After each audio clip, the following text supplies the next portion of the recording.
ये आकाशवाणी है। कोविड-19 विशेष कार्यक्रम के अंतर्गत प्रस्तुत है कोरोना वायरस संक्रमण की वर्तमान स्थिति पर चर्चा, जिसे प्रस्तुत कर रहे हैं आकाशवाणी संवाददाता सिद्धार्थ सिंह। इस कार्यक्रम में आमंत्रित स्वास्थ्य विशेषज्ञ हैं doctor lieutenant general Ved Chaturvedi.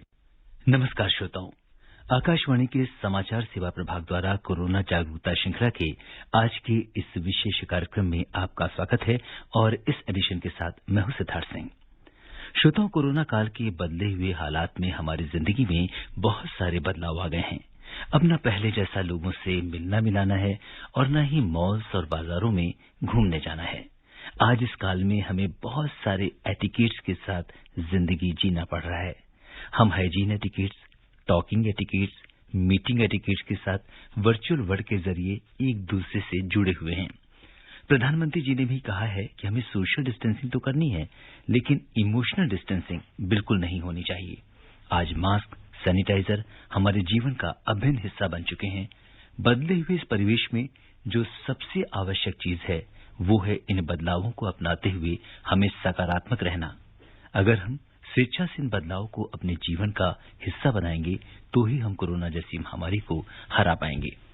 श्रोताओं, कोरोना को लेकर आपके मन में चल रहे तमाम सवालों का जवाब देने के लिए और इस पर चर्चा करने के लिए आज के इस विशेष फोन इन कार्यक्रम में हमारे साथ जुड़ चुके हैं देश की सशस्त्र सेनाओं का शीर्ष नेतृत्व करने के बाद कोरोना की जंग में भी वो एक वॉरियर की तरह लोगों को इस अदृश्य दुश्मन से बचा रहे हैं।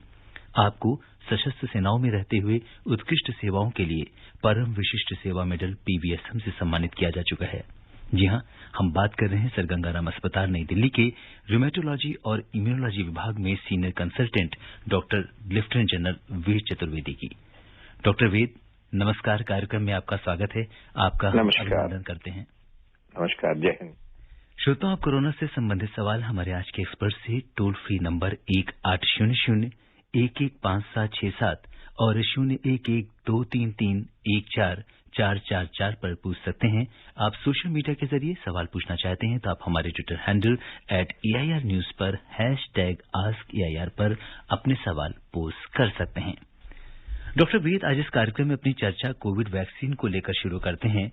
प्रधानमंत्री नरेंद्र मोदी ने शनिवार को वैक्सीन की प्रगति और समीक्षा को लेकर 3 शहरों अहमदाबाद, हैदराबाद और पुणे का दौरा किया। इसके साथ ही आज प्रधानमंत्री जी ने कोविड-19 टीके विकसित करने वाली 3 टीमों के साथ वर्चुअल बैठक भी की। ये टीमें पुणे की Geneva bio pharmaceuticals limited, Hyderabad की बायोलॉजिकल ई लिमिटेड और डॉक्टर रेड्डीज लैबोरेटरीज हैं। प्रधानमंत्री ने कोविड-19 वैक्सीन के लिए इन कंपनियों के वैज्ञानिकों के प्रयासों की सराहना की। प्रधानमंत्री जी कोविड वैक्सीन को लेकर लगातार वैज्ञानिकों और संस्थानों के संपर्क में हैं और पूरी कोशिश कर रहे हैं कि देश में जल्द से जल्द ये वैक्सीन सभी के लिए उपलब्ध हो जाए। क्या कहेंगे आप? एक बहुत बड़ा देश है ये हमारा। यूरोप के छोटे छोटे देशों से इसकी तुलना नहीं की जा सकती है जी।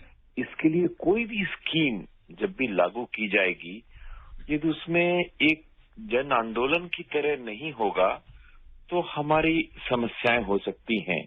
इसीलिए प्रधानमंत्री जी स्वयं ये दर्शाता है कि साइंस तो ठीक है कि वैक्सीन वैज्ञानिक लोग बना लेंगे, बट इस जो साइंस जब वैक्सीन बन जाएगी तो उसको डिस्ट्रीब्यूशन जी, उसका स्टोरेज, उसको एक एक्सेप्टेंस, क्योंकि आप तो जानते हैं इस देश में तरह तरह के लोग रहते हैं जी। और जब कोई वैक्सीन शुरू होगी तो सबसे पहले तो यही आएगा कि भाई इतने बड़े देश में किस तरह डिस्ट्रीब्यूट किया जाए, कौन सी वैक्सीन चूज की जाए, कौन सी नहीं की जाए, क्या हम कोई वो वैक्सीन चूज कर सकते हैं जी। जो कि इफेक्टिव तो 95% है, बट उसके लिए हमें एक फ्रिज चाहिए -70 डिग्री, और वो भी हमको चाहिए डिब्रूगढ़ में जी। तो मेरा मतलब है कि हमें प्रधानमंत्री जी इसको खुद,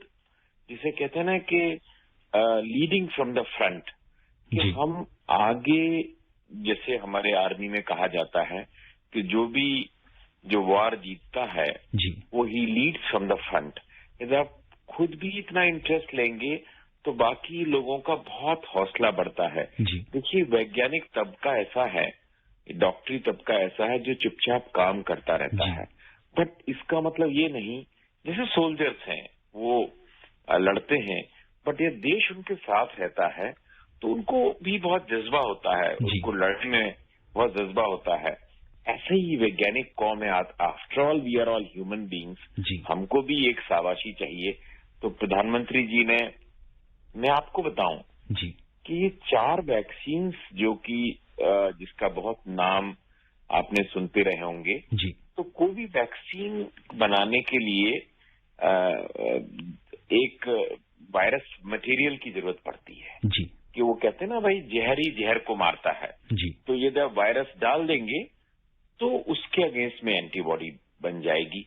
अब है क्या प्रॉब्लम कि अगर आप बिल्कुल पूरा वायरस डाल देंगे तो हो सकता है आपको कोरोना हो जाए। तो लोग कहते हैं भाई वायरस को मार के डाल दिया जाए, उसको बोलते हैं इनएक्टिवेटेड वायरस। तो इनएक्टिवेटेड वायरस एक तरह की वैक्सीन इनएक्टिवेटेड वैक्सीन कहलाती है। एक तरह का यह है कि भाई वायरस को पूरा ना डाला जाए और ये देखा जाए कि वायरस का कौन सा पार्ट है जो कि एंटीबॉडी बनाता है। तो लोगों ने कहा भाई वायरस एक फुटबॉल की तरह है, जो ऊपर का पार्ट है फुटबॉल का उसको बोलते हैं वायरस का कोट, और वो स्पाइक प्रोटीन कहलाता है। प्रोटीन्स हैं, ये सब चीजें प्रोटीन ही है, इससे एंटीबॉडी बनती है। तो इसके लिए कहा कि भाई आप सिर्फ वायरस का कोड डाल दीजिए, वायरस डालने की जरूरत नहीं है।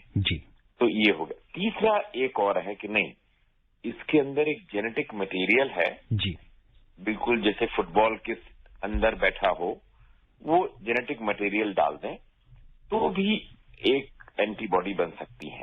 तो जो दो मोस्ट जिनके बारे में चर्चा है, एक फाइजर वैक्सीन है, एक फाइजर कंपनी है वर्ल्ड की बहुत बड़ी, एक मॉडर्ना एक वैक्सीन है। ये दो जो वैक्सीन हैं ये जेनेटिक मटेरियल यूज करती हैं। तो जेनेटिक मटेरियल आप डाल देते हैं तो जेनेटिक मटेरियल वायरस का काम करता है, और इसकी जो इफेक्टिव है, ये दोनों वैक्सीन को ये कहा गया है कि 90 to 95% सबसे इफेक्टिव वैक्सीन हैं ये जेनेटिक मटेरियल डाला जाए। और जो ऑक्सफोर्ड वैक्सीन है और स्पुतनिक वैक्सीन है जो रशियन, ये दोनों वैक्सीन जो है ये वायरल वेक्टर को यूज करती हैं। ये इनके मटेरियल जेनेटिक मटेरियल को यूज नहीं करती, और इनकी एफिकेसी भी 60, 70, 80% तक है।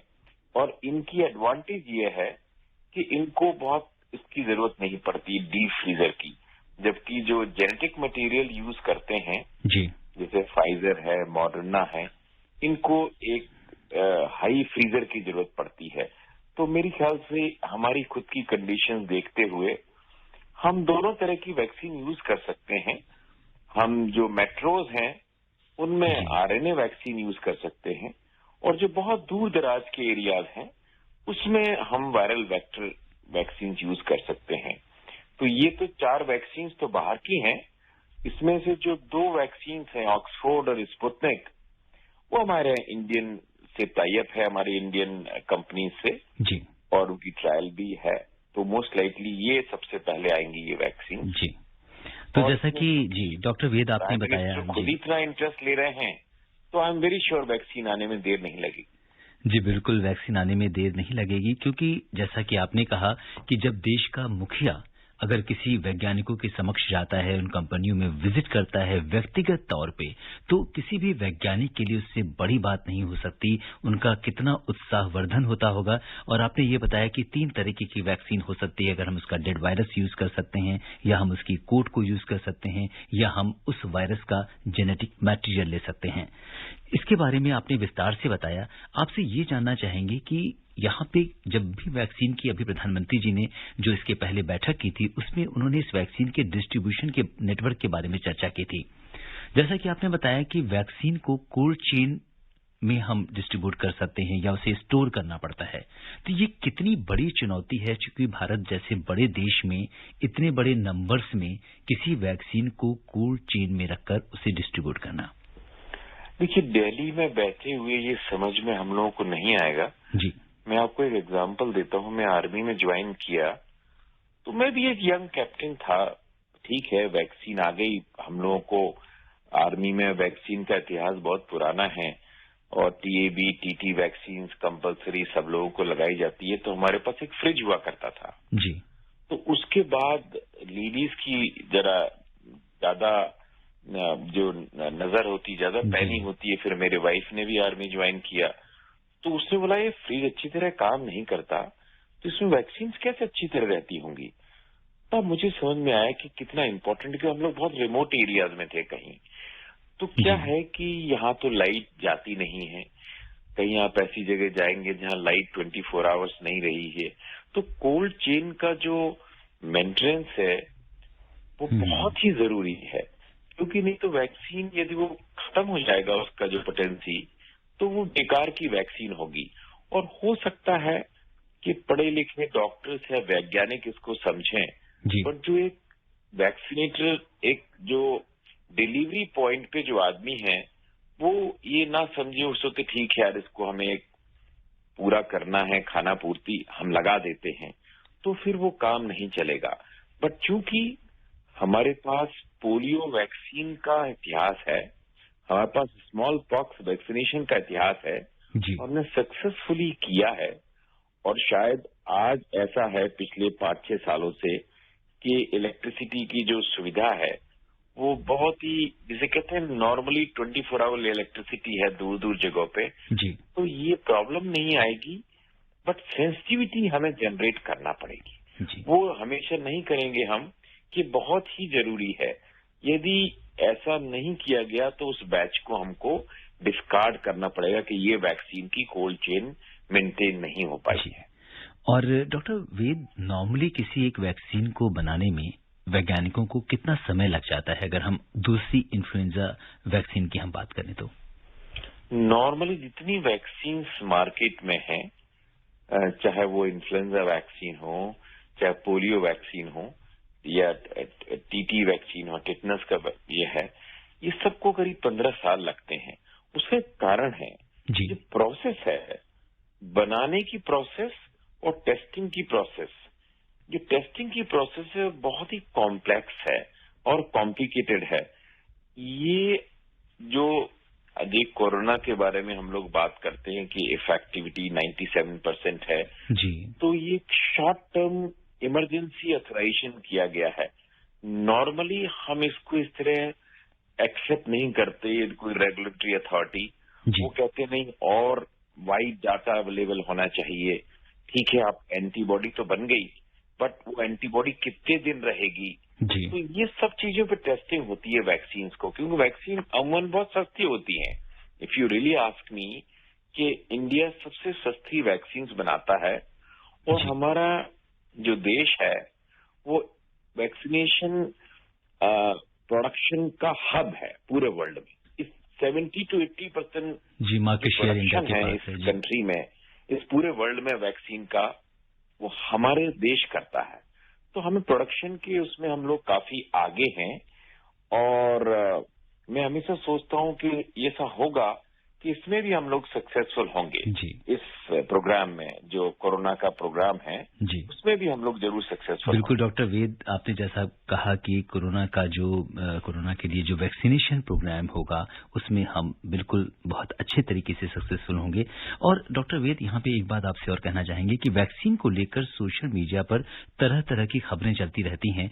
प्रधानमंत्री जी ने इससे पहले मीडिया और दूसरी सामाजिक संस्थाओं से इस बारे में अपील की थी कि वैक्सीन को लेकर भ्रामक खबरों से बचें और लोगों तक सही सूचना पहुंचाएं और उन्हें जागरूक करें। आप ऐसी भ्रामक खबरों पर क्या कहेंगे? सोसाइटी कई लोगों से मिलके बनी है। अभी आज ही न्यूज़पेपर में एक खबर थी कि एक पर्टिकुलर कंपनी के खिलाफ किसी ने सोचा कि भाई ऑक्सफोर्ड एक जो वैक्सीन है और उसको जो बनाने वाले हैं उनके ऊपर हम Oxford university, AstraZeneca is the main company जो है, उनके खिलाफ कि भाई मुझे वैक्सीन लगने से मेरी मेमोरी। अब क्या है कि इस तरह के झूठे केसेस भी चलाए जा सकते हैं, तो साइंटिस्ट जो हैं, जो लोग इसकी टेस्टिंग कर रहे हैं, वो उसको देखेंगे कि भाई कई भ्रामक खबरें फैलाई जाती हैं। जैसे आपने कभी पोलियो के बारे में सुना होगा एक पर्टिकुलर समुदाय था, उन्होंने कहा नहीं ये एक्चुअली फैमिली प्लानिंग की वैक्सीन है जिससे बच्चे पैदा नहीं होंगे। तो तरह तरह की भ्रामक खबरें जो फैलाएंगे उसको हमको निगेट करने के लिए हमारा मीडिया है, टीवी है, रेडियो है कि नहीं ऐसा नहीं है। एक्चुअली ये वैक्सीन, अभी देश काफी जागरूक है, मेरे ख्याल से उतनी प्रॉब्लम आएगी नहीं। जी हाँ, तो भी अटेंटिव रहना जरूरी है। बिल्कुल डॉक्टर वेद, इसीलिए शायद आज हमने वैक्सीन के ऊपर आप जैसे एक्सपर्ट से इतनी डिटेल में चर्चा करी कि जो भी इससे संभावित सवाल थे, मुझे लगता है कि अब लोगों के मन से वो सारी शंकाएं दूर हो गई होंगी और इसका जवाब उन्हें मिल गया होगा। और अब हम कॉलर्स से जुड़ते हैं और बहुत सारे कॉलर्स हैं जो आपसे बात करना चाहते हैं, सवाल पूछना चाहते हैं। हमारे पहले कॉलर हैं दिल्ली से ब्रह्मदत्त जी। हेलो ब्रह्मदत्त जी, नमस्कार। सर जी नमस्ते। जी डॉक्टर साहब नमस्ते। हाँ नमस्ते नमस्ते। सर जी पहले तो आप सभी को लख लख बधाइयाँ गुरु पर्व प्रकाश पर्व दियाँ। जी आपको भी बहुत बहुत सर बधाई। जी मेरे 2 छोटे छोटे प्रश्न हैं। टीका निर्माण में सुनने में आ रहा है कि 55%, कोई 60% कह रहा है कि सक्सेस हो गए हैं, तो 100% कब होगा सर जी? पहली जिज्ञासा। दूसरा सर जी, कोविड का जो कचरा होता है या मेडिकल वेस्ट होता है, क्या ये भी कोरोना संक्रमण फैलाने में सहायक होता है? धन्यवाद। जी डॉक्टर वेद, इनके 2 सवाल और दोनों ही बहुत ही महत्वपूर्ण और अहम सवाल हैं, क्योंकि जब भी हम किसी वैक्सीन की बात करते हैं तो हम उसकी इफिकेसी, उसकी इफिशियंसी के बारे में बात करते हैं। किसी की, अब जैसे इन्होंने कहा कि 50% किसी की इफिकेसी इफिशियंसी है, इसके बारे में आप क्या कहना चाहेंगे? देखिए, जो वैक्सीन बनाई जाती है और वैज्ञानिकों का जो तर्क है कि कोई भी वैक्सीन यदि 50% से ज्यादा इफेक्टिव है जी तो वो वैक्सीनेशन के लिए यूज की जा सकती है। नो, ये तर्क जो है वो बहुत वैज्ञानिक है। 50% का मतलब ये नहीं है कि सिर्फ 100 में से 50 लोग प्रोटेक्टेड होंगे। ये इसका एक गहन गणित से मतलब है।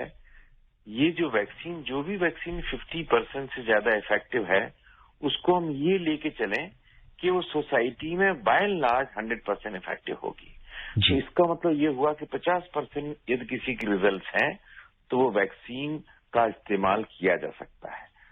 दूसरा शायद इनका सवाल है, जी इन्होंने पूछा है कि जो संक्रमित लोग हैं या जो हम कोविड का जो वेस्ट है, कोविड वेस्ट मैनेजमेंट, ये बड़ा इम्पोर्टेंट इश्यू है। इसको लेकर सरकार ने अपने दिशा निर्देश जारी किए हैं। साथ ही क्या इससे भी कोरोना के संक्रमण की संभावना होती है? हाँ बिल्कुल है, तभी तो उस पर इतना ध्यान दिया गया है।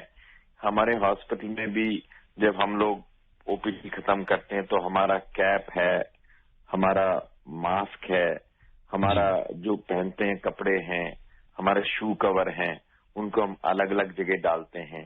फिर वो कलेक्ट होके फिर इकट्ठा होता है और उसकी पूरी गवर्नमेंट ऑफ इंडिया से पूरी प्रक्रिया है कि उसको किस तरह से डिस्पोज किया जाए। तो वो पूरी प्रक्रिया याद रखिए, इसमें 3 चीजें महत्वपूर्ण है। कोई भी चीज के लिए, चाहे वो आपका कोई वेस्ट प्रोडक्ट हो या आपके हाथों के साबुन है, एक सैनिटाइजर है, और एक तीसरी चीज है कि आदमी को इन जो प्लास्टिक मटेरियल्स वगैरह को क्या करते हैं, डिसइंफेक्ट करके फिर इनको कट करके और छोटे छोटे प्लास्टिक के गोले बना लेते हैं और फिर उनको स्टरलाइज करके फिर से मार्केट में वो कर सकते हैं। इस पे बहुत बड़ा गवर्नमेंट ऑफ इंडिया का पूरा वो है जी। तो ये मैं एश्योर कर सकता हूँ लोगों को कि ये एक जो वेस्ट मैनेजमेंट की स्कीम है वो हर जगह लागू है जहां बहुत बड़ी मात्रा में इसका उपयोग हो रहा है, जैसे हॉस्पिटल्स हैं ये ऐसी जगह पे है।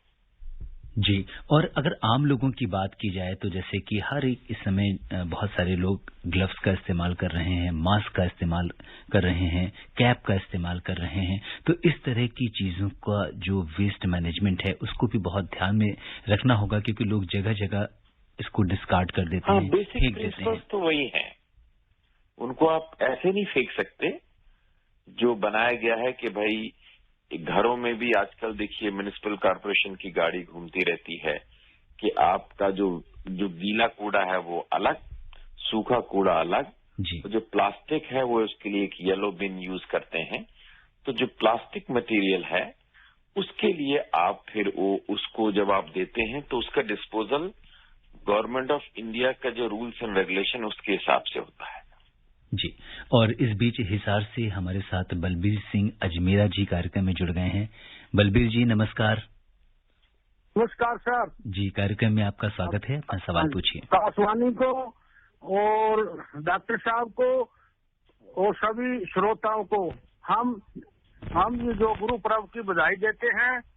और हमने गांव परबवाला जिला हिसार में और अपने बुजुर्गों के लिए सफाई सुथरी एक 50 पेड़ों की बगीची है, बाबा सैन भगत बगीची जी, और धर्मशाला। इसमें बहुत बुजुर्गों को बैठाते हैं, सफाई से रखते हैं जी, और इसमें जो भिन्न भिन्न प्रकार के पक्षी आते पेड़ों पे बैठते हैं। जी बलबीर जी, तो हम कितने सुरक्षित हैं?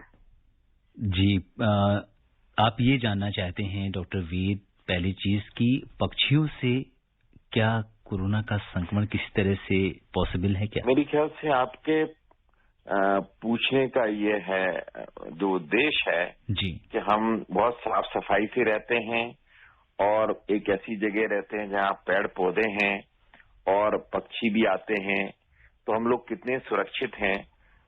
देखिए, ये तो बात पक्की है कि जहाँ बहुत ज्यादा ओवर क्राउडिंग है, चाहे वो शहर हो चाहे वो गांव हो, वहां ज्यादा होने की संभावना रहती है। इसलिए आपने देखा होगा कि जो दुनिया के बड़े शहरों में वहां ज्यादा हुआ और जो छोटे शहर हैं जहां बहुत कम पॉपुलेशन है वहां उसकी संभावना कम है। ऐसा नहीं कि नहीं होता है, तो प्रिकॉशंस तो वैसे ही रखना है आपको भी कि अगर आप छोटी जगह पे हैं।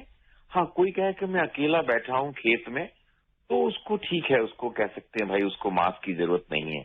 बट जहां भी इवन छोटी जगह में भी, क्योंकि एक आदमी को भी इन्फेक्शन होगा तो वो फैला सकता है जी। हाँ, जहां तक एनिमल्स का सवाल है, चाहे वो चिड़िया हो, बर्ड्स हो, उनसे ये फैलने की संभावना नहीं है। डॉक्टर वेद, इस समय बहुत सारे कोरोना संक्रमित लोग अपने घरों में आइसोलेशन में हैं। आपने जो लोग आइसोलेशन में रह रहे हैं उनके लिए आइसोलेशन किट रिकमेंड की है, ये किट क्या है और आइसोलेशन में रहते हुए किन बातों का ध्यान रखना चाहिए? देखिए, आइसोलेशन में रहने के लिए सबसे पहला चीज ये है कि क्या आपके पास ऐसी जगह है जहां आप आइसोलेट हो सकते हैं घर में, जिसे कहते हैं भाई मैं सेल्फ क्वारंटीन करूंगा। हम लोग भी बोलते हैं भाई, मैं उसको वर्ड यूज करता हूं होम हॉस्पिटलाइजेशन। हर आदमी को अस्पताल में जाने की जरूरत नहीं है। अस्पताल में जो काम हो सकता है वो घर में भी हो सकता है, प्रोवाइडेड आपके पास एक रूम हो जहां आप सेपरेट रह सकें। कई बार कई लोग हैं जो एक ही रूम में नहीं अफोर्ड कर सकते, एक ही रूम में 4 लोग रह रहे हैं, तो फिर तो वो क्वारंटीन नहीं हो सकता। तो पहले तो आपको ये हमेशा बताना पड़ेगा कि साहब मैं एक ऐसी जगह रहता हूं जहां की मैं अफोर्ड कर सकता हूं, अकेला रहूं मेरे रूम में, और मेरे पास एक लैट्रिन बाथरूम भी अटैच है, और मैक्सिमम एक आदमी है जो मुझको भी देखभाल कर सकता है। यदि वो उसको देखभाल करने वाला कोई नहीं होगा तब भी मुश्किल काम है जी। तो एक चीज तो ये होनी चाहिए। दूसरा चीज है कि कुछ चीजें आपके पास मतलब होम क्वारंटीन जब करते हैं तो होना चाहिए। जैसे आपके पास एक अच्छी मात्रा में सैनिटाइजर होना चाहिए। सैनिटाइजर किसको बोलते हैं? जो 70% अल्कोहल है, बिकॉज ये माना गया है कि 70% अल्कोहल से जो सैनिटाइजर बनाए गए हैं, कई नॉन अल्कोहलिक सैनिटाइजर भी बिकते हैं मार्केट में जी, बट ये अल्कोहल बेस्ड सैनिटाइजर्स हैं। सो एक चीज तो वो होनी चाहिए। एक आपके पास लिक्विड सोप हो तो ज्यादा अच्छा हो, क्योंकि वो नॉर्मल सोप से भी काम चलेगा आपका, बट लिक्विड सोप को निकालने में आसानी होती है, तो वो बहुत अच्छा है। तीसरा है कि एक बीटाडीन आता है मार्केट में। बीटाडीन से आप जो थ्रोट गार्गल्स करने के लिए, तो क्या होता है कि जो इनिशियल पार्ट है बैक्टीरिया का, जो वायरस का, उसको जब आप बीटाडीन से गार्गल करते हैं तो वायरल लोड थोड़ा सा कम होता है। और हमारे यहाँ कई बार बोला गया है कि आपके पास एक पल्स ऑक्सीमीटर हो तो बहुत अच्छा है।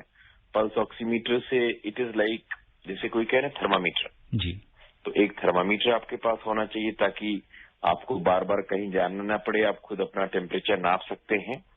और एक पल्स ऑक्सीमीटर जो कि मार्केट में 1500 रुपए से ज्यादा नहीं आता जी। उस पल्स ऑक्सीमीटर क्या करता है, वो आपको उंगली में पहनना पड़ता है। जिन्होंने ऑक्सीमीटर नहीं देखा तो उनको मालूम होना चाहिए, जैसे आप अंगूठी डालते हैं उंगली में, ऐसे ही ये एक उंगली में फंस जाता है और उंगली में जो ब्लड बह रहा है जी। उसकी ऑक्सीजन की मात्रा नापता है। तो यदि ये ऑक्सीजन की मात्रा 95 के ऊपर रहती है तो आपको ज्यादा परेशान होने की जरूरत नहीं है। जब 95 से नीचे जाती है तो हम लोग कहते हैं भाई शायद आपको ऑक्सीजन की जरूरत है, और यदि ये 90 तक पहुंचती है तब हम लोग कहते हैं कि भाई आपको हॉस्पिटल में एडमिट होने के आपको ऑक्सीजन देना पड़ेगा। कई लोग हैं जो आपको घर में भी ऑक्सीजन रखते हैं। कई लोग हैं, मेरे मित्र हैं, वो कहते हैं साहब ये चीज हम घर में क्यों नहीं ले सकते, ऑक्सीजन ले सकते हैं, घर में भी ऑक्सीजन ले सकते हैं। तो एक आप ये ऐड कर सकते हैं कि ऑक्सीजन भी रख सकते हैं। और पैरासीटामोल टेबलेट है जो कि ऑन द काउंटर मिल जाती है। तो आपको फीवर होगा तो आप पैरासीटामोल का यूज कर सकते हैं। और जहां तक 3 विटामिन है उनके लिए भी कोई डॉक्टर के प्रिस्क्रिप्शन की जरूरत नहीं है। उसमें एक विटामिन डी है, एक विटामिन आपका एक जिंक है और एक आपका विटामिन सी है। तो 3 विटामिन हो गए, सी, डी और जिंक जी। और पैरासीटामोल का टेबलेट। फिर बाकी सिर्फ एक एंटीबायोटिक बचा।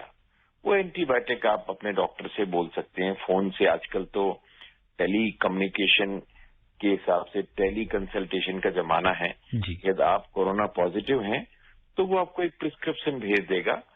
एक एंटीबायोटिक एजिथ्रोमाइसिन कहलाती है और एक एंटीबायोटिक डॉक्सीसाइक्लिन कहलाती है। वो डॉक्टर लिख के देता है। और शायद साथ में कोई एंटीवायरल ड्रग, जैसे एंटीवायरल हम पहले कहते थे हाइड्रोक्सीक्लोरोक्विन, आप कहते हैं लोग कि नहीं आइवरमेक्टिन ज्यादा बेटर है। तो इस तरह से ये होम किट के रूप में रखा जा सकता है। जी डॉक्टर वेद, आपने बहुत महत्वपूर्ण जानकारी हमारे श्रोताओं को दी इस होम किट के बारे में। और अब हमारे जो कॉलर हैं सुदीप पाठक जी जुड़ चुके हैं सीतामढ़ी बिहार से। हेलो सुदीप जी। हेलो सुदीप जी, आप सुन पा रहे हैं? नमस्कार जी, जल्दी से अपना सवाल पूछिए, समय कम है। नमस्कार जी। और पूछना था कि ये टीका जो लगेगी तो क्या समय सीमा में लगेगी और डोज में लगेगी? जी डॉक्टर वेद, बहुत सारी ऐसी वैक्सीन हैं जो एक सिंगल डोज नहीं है, वो बूस्टर में लगती हैं, तो क्या कुछ रहेगा इसके बारे में? अभी जो ये वैक्सीन हैं 2 डोजेज में लगेंगी, फर्स्ट और सेकंड डोज में लगेंगी। और आगे और भी जब एक्सपीरियंस इकट्ठा होगा तो हम सोचेंगे कि शायद इसका एक आध कोई और बूस्टर दिया जाए। As on today 2 doses are recommended, 2 dose की जरूरत है जी। और ये कितने अंतराल पे लगेंगी? इसका अंतराल भी अभी तय नहीं है जी, अभी तय नहीं है जी। तो श्रोताओं, समय इजाजत नहीं दे रहा कि हम इस चर्चा को आगे बढ़ाएं। डॉक्टर वेद, आप कोविड-19 के इस विशेष कार्यक्रम से जुड़े और आपने हमारे श्रोताओं के प्रश्नों का उत्तर दिया। आपका बहुत बहुत धन्यवाद। सिद्धार्थ जी, थैंक यू सो मच। जय हिंद। श्रोताओं, आज के अंक में बस इतना ही। चलते चलते आपसे यही कहेंगे कि यकीन हो तो कोई रास्ता निकलता है, हवा की ओट लेकर भी चिराग जलता है। इसलिए श्रोताओं, आप कोरोना से जंग में अपना हौसला यूं ही बनाए रखिए और जब भी मेरा ख्याल आए अपना बहुत बहुत ख्याल रखिएगा। आप मास्क लगाइए, 2 गज की दूरी बनाए रखिए और जितने भी कोरोना के लिए आपको प्रोटोकॉल्स बताए गए हैं आप उनका पालन करें। आप स्वस्थ और सुरक्षित रहिए। इसी कामना के साथ दीजिए मुझे अनुमति। नमस्कार। कोविड-19 विशेष कार्यक्रम के अंतर्गत अभी आप सुन रहे थे कोरोना वायरस संक्रमण की वर्तमान स्थिति पर चर्चा, जिसे प्रस्तुत कर रहे थे आकाशवाणी संवाददाता सिद्धार्थ सिंह। इस कार्यक्रम में आमंत्रित स्वास्थ्य विशेषज्ञ थे doctor lieutenant general Ved Chaturvedi. ये कार्यक्रम आकाशवाणी के समाचार सेवा प्रभाग द्वारा प्रस्तुत किया गया। इसे आप हमारे mobile app news on AIR पर भी सुन सकते हैं। इस कार्यक्रम के संबंध में अपनी प्रतिक्रिया आप हमें ईमेल कर सकते हैं। पता है AIRNSDtalks@gmail.com। ये कार्यक्रम फिर से सुनने के लिए लॉग ऑन करें हमारी वेबसाइट newsonair.com।